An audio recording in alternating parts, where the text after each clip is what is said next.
What's going on, everybody? This is Coach Burke, and I'm here today with your daily dose. Today, we're going to be talking about the Jesus who loves you. Come on, somebody. The Jesus who loves you.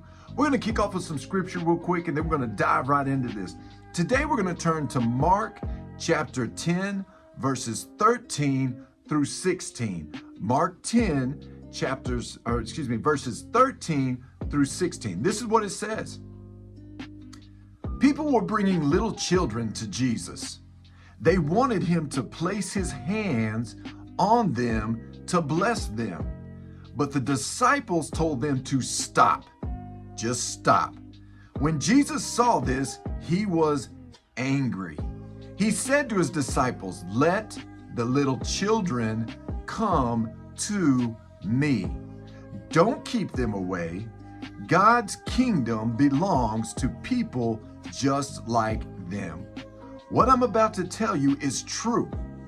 Anyone who will not receive God's kingdom like a little child will never enter into it. Then he took the children in his arms. He placed his hands on them to bless them. Come on, somebody. That's some good preaching right there. Look at your neighbor and say, Jesus loves you. Come on, somebody.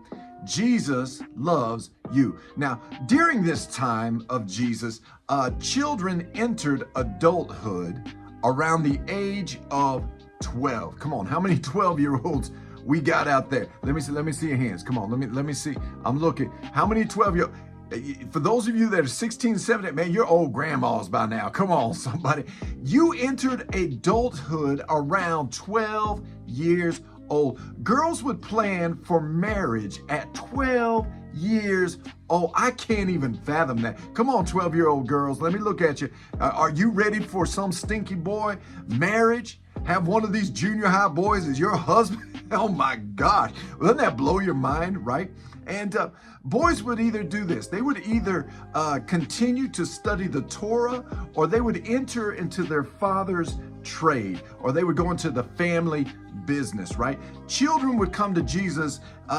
So in this story, you would guess that they were fairly young, because by the time you're 12, you're considered an adult. Come on, that's crazy to me, right? So let me ask you this. How many of you ever remember as a kid being scared of the dark? Come on, let me see your hands. You were scared. Remember when you were a kid and your mama would tuck you into bed and you were scared of the dark because there was like a monster under the bed, right? And as soon as they turned the lights out, right, and went down the hall and they started turning out lights in the rest of the rooms going down the hallway, you started hearing noises and you heard stuff, you saw stuff moving in your room, right? And the next thing you know, you jumped out of bed and you were running like a little kid all the way down the hallway to your parents' room. Come on, somebody. How many people, that you did this kind of thing, right? There's a monster under your bed, right? Monsters Inc. did not help me on this, right? Now you got closet doors where you actually had stuff coming.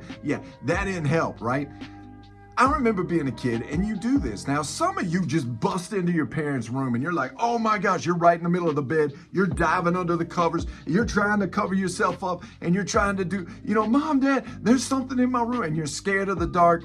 Now, some of you are probably a little more, courteous, and so you kind of knock on the door. You run down the hall, but then you stop. You knock on the door, and politely say, "Hey, I need to come." I need to come in, right? You want to come in, and you hear the soothing voice of your mom or your dad or a guardian or a parent or a grandparent, and that says, "Hey, go ahead, come here, get in bed, crawl in bed, come on, somebody." And they comfort you, they soothe you. Now, how many of you thought that if you knocked on the door that you would actually be bothering them? Come on, somebody, let me see your hands. Like, do you have parents that shut the door and they're like, do not, unless the house is on fire or unless something bad, aliens are abducting you and stuff, do not wake us up. Come on, somebody. You got those parents, right? Well, here's the thing. Funny thing is usually in that moment, when you work up the courage to knock on that door, you hear their soothing words of, come on in. Majority of the time, they're going to tell you, come on in, get in bed. They're going to love on you as you're crying and your stuff like that. Now, here's the crazy thing. You feel protected, right? You're going to a place where you feel protected. You feel loved. You feel the comfort of family, and you're not scared anymore. How many of you, though, let me ask you this, have siblings, right? And you used to race each other down the hall to mom and come on somebody, and then or maybe you have older siblings that would try to stop you from going into mom and dad's room. No. But I was the sibling that would tell my siblings, hey, when mom said don't let the bed bugs bite, she really meant the monsters, right? And then I'd go to bed and then they're freaking out all night, right? That was Coach Berg, right? So here's the thing. Don't let anybody try to block you or stop you from getting into the presence of Jesus or your Father. Come on, somebody. This is going somewhere, right? Don't let anybody block you or hold you back or get any other thing that would try to keep you from Jesus or even from your family. Now, here's the thing, because Jesus loves you. Look at your neighbor and say, Jesus loves you, right?